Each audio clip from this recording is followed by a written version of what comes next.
What's going on, guys, and welcome to today's video. And today we are going to be installing a few more skid plates on the new JL, but there is hopefully an off-roading trip planned for this weekend. We are hopefully going to go out and run Kansas rocks for the inaugural break-in run here with the JL. Pending weather, we're supposed to be dry the rest of the week, so hopefully trails will have dried up. And like I previously said, Kansas Rocks was even closed due to flooding. So it's supposed to be getting dry out there. We're hopefully dry the rest of the week. So we are kind of on track for hopefully getting out there and actually wheeling this thing. So I just had these things show up and I thought I would do a quick little video on install and talking about these things. Now these are skid plates for your control arm brackets on the axle side, not the frame side. Now, and this might be a very, demographical thing or depending on your location is what I'm trying to say, whether these are even needed or not. These are basically going to just protect the control arm brackets again on the axle side.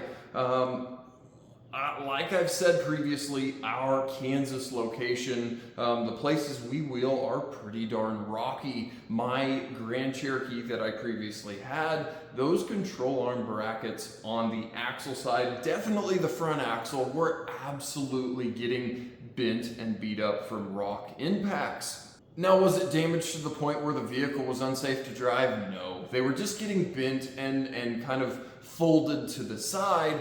But that's where I'm attempting to, put a little bit of effort into this and make this thing last, if you will. Make this Jeep nice for as long as I can. I've spent a bunch of money on it, and the bank probably wouldn't like me damaging and tearing up their vehicle, so that's why we're doing skid plates. So our front control arm bracket skid plate is a non-weldable, just bolt-on style. These are from Metalcloak, and no, this isn't a sponsored video. I spent my own money like I have on every darn thing on this thing. I just wanted to put that out there. So this is what I decided on, was the Metalcloak front and rear. Now the rears I think are listed as a rear shock bracket skid plate, but it's very much a control arm skid plate. It bolts onto the control arm and would protect the two kind of leading edges there in the rear and subsequently protect the rear shock bracket and shock if you had some cool shocks on the thing. The front just basically protects the two leading edges or edges of the bracket so they are not getting hit and folded over. Yeah, you're still gonna hit them, but at least you're not folding them over when you're hitting rocks. Now I do have one front and one rear already installed, so I thought we would, before showing you how to install them, I thought we would go underneath and actually take a measuring tape and see, how much ground clearance you lose bolting these things on. Are you losing a bunch of ground clearance and it's not worth it because you're now just going to be dragging on more rocks, or what? So let's jump under this thing and take a look at a normal versus installed front and rear, and then here at the end we will finish throwing the last two on. All right, guys, so first things first, here is our stock control arm in its bracket. We've got the two leading edges of the bracket here, and this is what on my WJ was getting bent and folded over. These pieces where it's curved metal, as you take an impact, that is getting folded more, and eventually it's gonna get pinched. You're gonna pinch the controller, do goofy things. So the fact that you're trying to prevent this from getting damaged, bent up before it gets to that point is what we're trying to save here. Now, these are just Mopar 2-inch lift control arms, so nothing fancy, but if you had some awesome, Heim joint, really expensive control arms, these would also kind of benefit on kind of saving that joint from impacts. Now, over here to the side that is installed, you can see all of that is now just a flat skid plate. There's nowhere to, catch the edge of the bracket, bend, do anything weird like that. Now guys, real quick on ground clearance, it looks like this thing currently is sitting at right at 12 inches. of ground clearance under the factory control arm bracket. And with our skid plate installed, we are at 11.5 inches. So we've lost a 1/2 inch of ground clearance with all of this metal bracket hanging a little bit lower than the factory bracket. So now moving back to the rear, we can see our stock bracket with our shock bolted on. And now over to the side that has the bracket installed. And again, guys, you can see that does wrap around to the front of the control arm bracket, and then it rolls all the way under the shock bracket there. Now we are going to real quick check our ground clearance. We are 8 3/4 inches, at least where my lowest point is. And over here we are at 8.5 inches. So we are only losing a 1/4 inch of ground clearance just right here under our shock bracket versus our stock side over there. So starting out back here with our rear install, it is pretty darn easy because all we've got to do is remove our rear control arm bolt. And the cool thing about that is typically you are able to remove like a single control arm on your Jeep without having to support, lift, hold something pending you are sitting on flat ground. So here in the garage with nice flat ground, I'm able to just unbolt this and it not roll anywhere, pending the vehicle's in park. If you're on a steep driveway, absolutely don't do this. But again, flat ground here in the garage, I'm able to remove a bolt without anything moving or sliding. Now this I've already got loose or taken out, but the factory control arm bolt here in the rear is a 21mm bolt and a 21mm nut. And again, like I said, the vehicle not supported anything other than it sitting on its own weight, and I can slide the control arm bolt in and out. Now, one of the reasons why I went with the Metalcloak skid plate is because I thought it might work with my TerraFlex shock extensions here. The fact that I've got these bolts hanging down that would not normally be there is why I kind of chose these. So I'm still able to slide my bracket into place.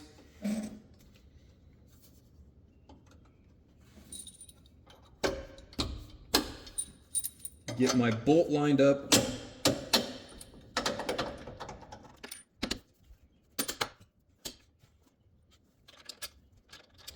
And get the nut started on the other side. Now, I, of course, am wanting to get this as high as possible here, so I am making sure the skid plate is not, rocked down like this, but as high as possible. And then I will tighten the bolt down. Now, the new hardware, at least here, is a 22mm bolt and a 22mm nut.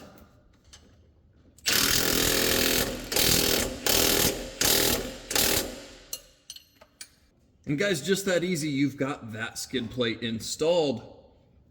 Now guys, we'll talk about this a little bit more on the front, but you guys that are out playing in the mud or are in a lot muddier environments, I can see these being a little bit of a dirt or mud catcher here. Now the rear does have these little laser cut out Metalcloak logos, which I think should help let a lot of the mud, dirt, water wash out of these things, but it might be good to get in the routine after off-road when you're cleaning up to run the garden hose, run your pressure washer up and around in this skid plate to make sure you get everything hosed out here on the skid plate. Now guys, moving on to the front, we do have a little bit more hardware or parts and pieces. We of course have our new bolt, washers and nut and our skid plate, but we have these large spacers. Now these large spacers are going to go inside of our skid plate. That basically takes up the gap where those curved pieces of metal are on the factory brackets. On our front install, the factory bolt here is a 21 millimeter bolt, but the nut is a 24 millimeter or a 15/16. Also fits very, very snugly.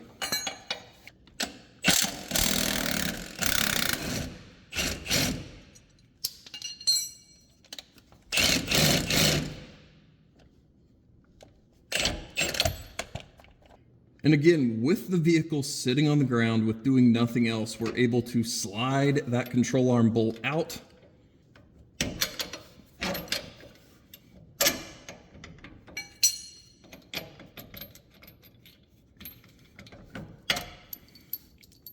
Now with our skid plate, we've got a little metal welded on lip that is going to lip over this top edge here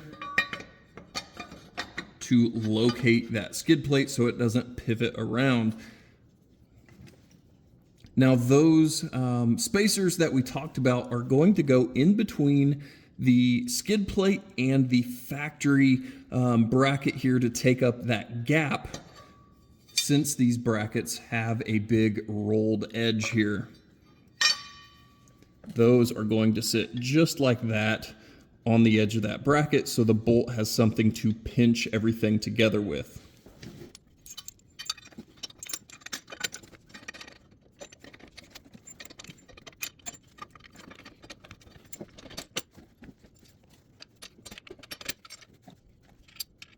And again, once we've got the bolt through, we've got our spacer that goes on the other side, and then the bolt finishes going through the bracket. Now, as I am talking to you guys and not paying attention, I of course don't have my bracket in place, so I'm going to need to pull all of this back apart and get it slid back into place.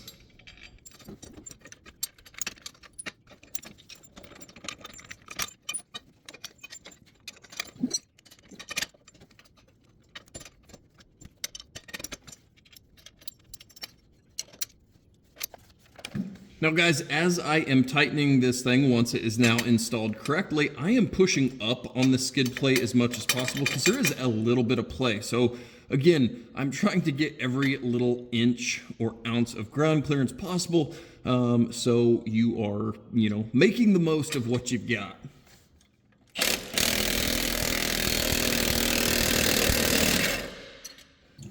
All right guys, so that is our finished install here. Now, one thing I want to note, yes, I am not torquing these down to any specific pounds, foot-pounds, but tightening these up to get them tight, you are having to bend these little edges here, the side of the skid plate in, to actually get everything to sandwich together.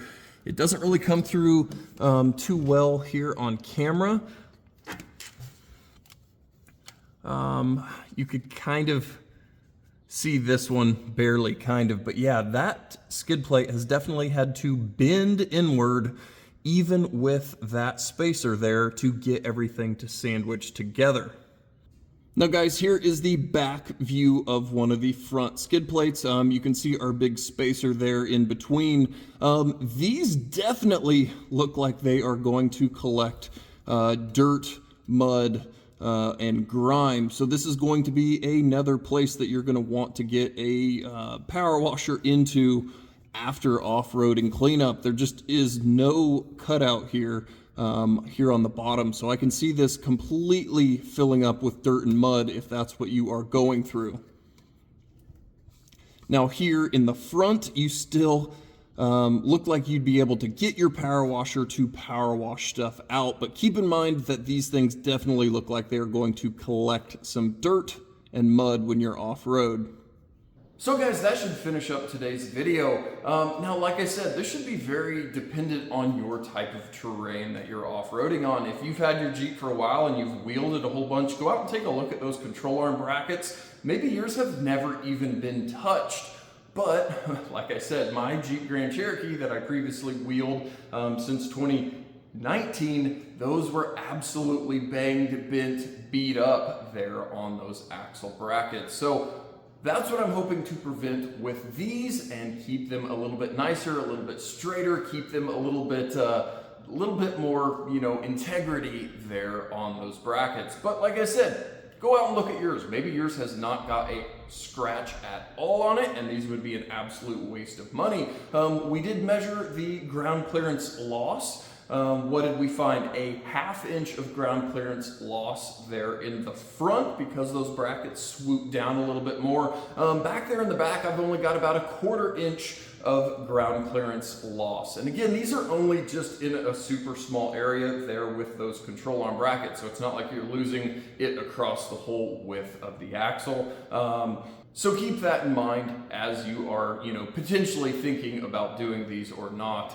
Installation tips, the rear, super easy. Just make sure you've got it folded or pushed all the way up into your shock bracket so you're not losing any more ground clearance than you need to be. And then up front, you are going to need to tighten the absolute heck out of those bolts because like I attempted to show you, those brackets are going to need to bend inward pretty far, and these brackets are really, really thick, or the skid plates are really thick. So make sure you don't just tighten it down till the bolt stops and go, yeah, that should be good, because your control arm is going to be able to move and bounce around, wallow out the hole. It's just not going to be good. So you're going to need to tighten those front bolts down real tight. Do I have a torque spec? No, absolutely not, because you are crushing that skid plate, those side pieces of that skid plate inward to touch those spacers, which then need to compress the factory bracket. So real tight, real tight in the front. Don't strip or break the bolt, which you shouldn't because it's a really strong bolt, but you understand what I'm saying. Make sure those are tight when you are finishing up. So guys, hopefully we will have an off-roading video coming up, pending maybe this weekend. We will find out pending the weather, but so far it's looking good, fingers crossed. So thanks for coming out into the garage and finishing up maybe the last thing, probably the last thing before we go wheeling with this thing. And as always guys, thanks for watching, and we'll catch you guys next time.